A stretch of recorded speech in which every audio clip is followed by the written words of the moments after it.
wellness revolution is about maximizing and getting the most out of life, to be happy, to be content, to have high levels of energy, and to have awesome relationships. And that's all done by what I consider the 5 pillars to health.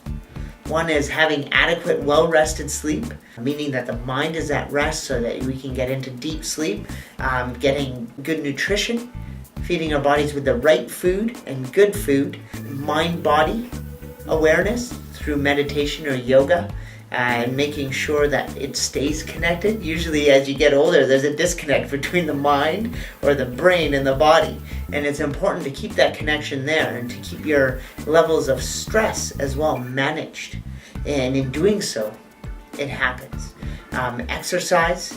Exercise is very, very important. Again, it keeps the balance between the mind and the body, and it keeps you fit, keeps you young, energetic. I look at my kids and they're full of energy, and that's how we should be all our life, is just full of energy from the minute we wake up to the time that we go to bed, and just go. And then the 5th pillar to health is healthcare, natural healthcare, and that's where we're at now, whether it be physiotherapy, chiropractic, massage therapy, naturopathic remedies, osteopathy. These are all natural forms to get your body back to where it should be in order to get the most out of life. And the wellness revolution, it just excites me just by saying that word. When you said it earlier, because it really is. This has been my philosophy as a kid, and it continues to go on. And you know what? It is catching on. Wellness is a lifestyle, and you have to adopt it and live it.